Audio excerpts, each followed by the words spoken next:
इस वीडियो में मैं बात करूंगा लम्स के हवाले से उस चीज़ के बारे में जो कि मुझे नहीं पसंद, बल्कि यूं कहना चाहिए कि इंतहाई बुरी लगती है। लेकिन इससे पहले जिस तरह की मैंने अपनी पिछली वीडियो में कहा था कि जिसमें मैंने 100 रुपये में हेयर कट करवाया था कि अगर उस वीडियो पे पहले 3 दिनों में 100 लाइक्स आते हैं तो मैं बार्बर को 2000 रुपया गिव अवे करूंगा। लेकिन अनलकीली उस वीडियो पे 100 लाइक्स नहीं आए, लाइक्स कम थे, बट स्टिल मैंने कहा कि गिव अवे तो करना है। तो मैंने फिर क्या सोचा कि 2000 के बजाय मैं 1000 का गिव अवे कर देता हूँ। तो सबसे पहले बार्बर शाहिद को गिव अवे करने जाते हैं, फिर उसके बाद मैं बात करूंगा उस चीज पे जो लम्स के हवाले से मुझे बुरी लगती है।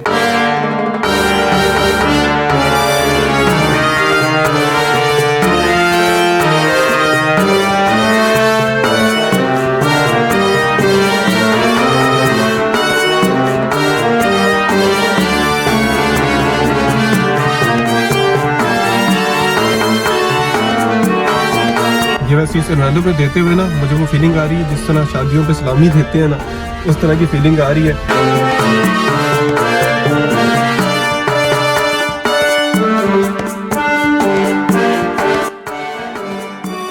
अच्छा, जिस तरह मैंने ये गिव अवे किया है, मुझे भी इस तरह रिसेंटली एक गिव अवे मिला भी है। वो इस तरह कि मेरे जो रिसर्च वर्क सुपरवाइजर है लम्स में, डॉक्टर इमरान चीमा, वो रिसेंटली गए हुए थे यूनाइटेड स्टेट्स से कॉन्फ्रेंस पे। तो वो जब वापस आए तो कुछ सोवेनियर्स लेके आए, तो उन्होंने मुझे कुछ सोवेनियर्स दिए हैं, मैं आपको दिखाता हूँ। जिसमें एक ये पेन है और एक ये बैज।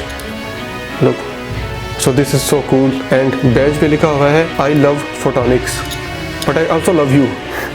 तो जी अब आते हैं वीडियो के असल टॉपिक की तरफ कि लम्स के बारे में वो चीज़ जो कि मुझे पसंद नहीं, या फिर यूं कहना चाहिए कि इंतहाई बुरी लगती है। लेकिन उससे पहले मैं चाहूँगा ये कि लम्स के बारे में 2 अच्छी बातें भी कर दूं, और उसकी 2 रीज़न्स हैं। नंबर 1, क्योंकि जो मैंने बुरी बात बतानी है वो थोड़ी सख्त है, सच्ची है, तल्ख है। तो लम्स वालों की अगर पहले थोड़ी तारीफें कर दूंगा तो मेरा ख्याल है कि शायद हेट कमेंट्स से मैं ना बच जाऊँगा। और दूसरी रीज़न ये है, as per my information YouTube का एल्गोरिदम उन वीडियोज़ को ज़्यादा प्रमोट करता है जो कि लेंथ में थोड़ी बड़ी हो। लेकिन इसका यह मतलब नहीं कि इस वीडियो को मैं ड्रैग करूंगा। मैं बड़ी क्विकली अच्छी बातें 2 करके फिर असल टाइम जरा दूंगा उस बात को जो कि लम्स के बारे में मुझे बहुत बुरी लगती है। तो जी लम्स के बारे में जो पहली अच्छी बात मुझे लगती है वो ये कि जो लम्स की ओवरऑल कम्युनिटी है, जो लम्स की ओवरऑल स्टूडेंट बॉडी है, वो इंटेलेक्चुअली बहुत एक्सपर्ट है। आप किसी फील्ड के भी स्टूडेंट से यहाँ पे बात करेंगे, चाहे वो CS का है, फिजिक्स का है, चाहे वो ह्यूमैनिटीज का है, या वो बिजनेस स्कूल से या लॉ स्कूल से है, तो आप जनरली देखेंगे कि उन्हें अपनी फील्ड पर कमांड होता है। They know what they are doing. और दूसरी बात जो लम्स के बारे में मुझे अच्छी लगती है वो ये कि लम्स की फैकल्टी इंतहाई टॉप क्लास है। और इसको मैं इस अंदाज में बयान करूंगा कि जो बाकी एकेडमिक इंस्टीट्यूट्स हैं, बाकी यूनिवर्सिटीज, कॉलेजेस हैं, वहां पे आपने देखा होगा कि शायद 1 या 2 ही आपके पूरे एकेडमिक टेन्योर में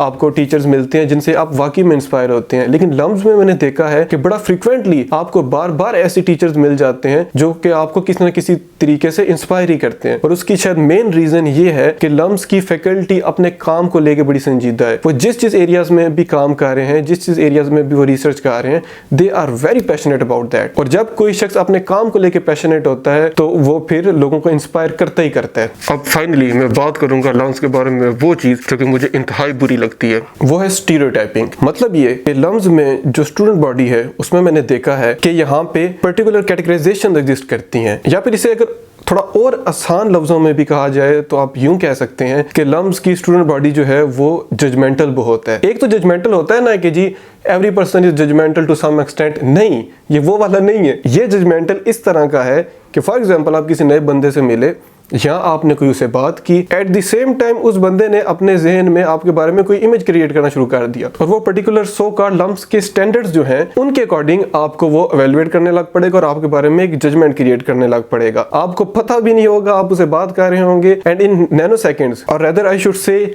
इन पिको और फेम्टो सेकेंड्स, उसने आपके बारे में एक जजमेंट क्रिएट कर दिया है। और अगर वो जजमेंट आपके हक में नहीं है तो then you are cancel, you are apparently cancel for life. अच्छा, इससे होता क्या है? इसका नुकसान ये होता है कि वो लोग जो कि आउट ऑफ लम्स कल्चर से आते हैं, जिनके लिए यहाँ का कल्चर एक नया होता है, उनके लिए फिर यहाँ पे फिट इन करना बड़ा मुश्किल हो जाता है। वो बड़ा अकेला फील करते हैं। और फिर इसकी एक और बड़ी नेगेटिव इम्प्लीकेशन ये भी निकलती है कि लोग अपने आप को उस तरह से पोर्ट्रे करने लग पड़ते हैं, उस तरह से रिप्रेजेंट करने लग पड़ते हैं जो कि एक्चुअली वो होते नहीं। Why? Just because to fit in the culture. और फिर कोई भी शख्स जब इस तरह करे कि जिस तरह का वो है उसके अगेंस्ट अपने आप को पोर्ट्रे करे या उससे डिफरेंटली अपने आप को पोर्ट्रे करे, तो इसका रिजल्ट क्या निकलता है कि आइडेंटिटी क्राइसिस शुरू हो जाता है। और फिर जब आइडेंटिटी क्राइसिस शुरू हो जाता है तो वो अल्टीमेटली किसी ना किसी पॉइंट पे मेंटल इलनेस या डिप्रेशन की शक्ल लेते ही लेता है। क्योंकि अगर आप अपने इनर सेल्फ के अकॉर्डिंग अपना आउटर नहीं करेंगे तो भाई बड़े मसले क्रिएट होंगे। और भाई ये मसले मसाइल तो हैं यहाँ पे, यानी ना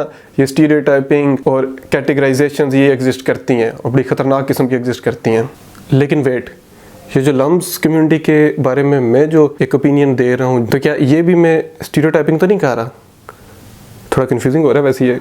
लेकिन मेन बात यह है कि स्टीरियोटाइपिंग इन एनी केस अच्छी बात नहीं होती। One should always be open to new people. क्योंकि देखें, नए लोग जो है नए आइडियाज़ लेके आते हैं। आपको नहीं पता होता कि कौन सा शख्स आपके लिए क्या अपॉर्चुनिटी ले आए, कौन सा शख्स आपकी ज़िंदगी में क्या पॉजिटिव तब्दीली ले आए। तो इस वजह से अपने दिलो दिमाग को नए लोगों के लिए खोल के रखना चाहिए। लेकिन हाँ, इसके साथ एक चीज़ जो है वो भी मेंशन करना ज़रूरी है, उसको भी एम्फसाइज करना ज़रूरी है कि अगर कोई शख्स वेलकमिंग है तो दिस डजंट मीन कि आप उसकी सेफ स्पेस को एक्सप्लॉइट करेंगे या आप उसकी प्राइवेसी को अफेक्ट करें। देखें, वो लोकली एक मिसाल दी जाती है ना कि आपकी तरफ अगर कोई हाथ बढ़ाता है तो बाजू ना पकड़ें, हाथ ही पकड़ें। तो इस चीज़ का भी ख्याल करना चाहिए। आई अंडरस्टैंड कि लोगों की सेफ स्पेस का, उनकी प्राइवेसीज का ख्याल करना चाहिए और वी शुड रिस्पेक्ट दैट। और लोगों को वेलकम करने से मुझे याद है कि रिसेंटली मेरी बर्थडे भी गुजरी है और उस बर्थडे पर मेरे दोस्तों ने बड़े हंगामी सूरत हाल में मेरी जो है बर्थडे सेलिब्रेट की। लेकिन बड़ी वो मुख्तसर सी और बड़ी गरीबों वाली बर्थडे थी। तो मैं आपको उसके भी कुछ क्लिप्स दिखाता हूँ जाते जाते। But don't judge me on this. As I said, no stereotyping. And happy watching. आज मेरी बर्थडे थी 26 फरवरी को और अभी टाइम हो रहा है 4 बजे और 4 बजे के नज़दीक मेरे दोस्तों ने कुछ इंतज़ाम किया है। देखें जी, इंतज़ाम में क्या किया है कि ये सेलिब्रेट करने के लिए ब्राउनी है और आइसक्रीम है और बड़ा ही यानी शानदार और शाहाना किस्म का इंतज़ाम हुआ है। और अब मैं इनको कल पार्टी कराऊंगा और मैं भी पार्टी में जो है ना नान चने इन्हें खिलाऊंगा। इस तरह की शुरू करते हैं जी, रस्मात शुरू की जाए। ठीक है जी, लगाएं जी, आग लगाएं। Happy birthday to you. Happy birthday to you. Happy birthday. Happy birthday to you. अच्छा, जाते जाते एक आखिरी बात कि इस वीडियो का कतन मकसद नहीं था किसी को ऑफेंड करना। बस कुछ मेरी पर्सनल ऑब्जर्वेशंस थी लम्स के हवाले से और कुछ मेरे पर्सनल आइडियाज़ थे। सो इफ़ यू एग्री तो very good, but if you disagree तो फिर भी कोई मसला नहीं। You have all the right to do so. तो इसी पॉइंट पे और इसी क्लैरिफिकेशन के साथ इस वीडियो को ख़त्म करते हैं। जल्द मिलेंगे इंशाल्लाह एक नई वीडियो में।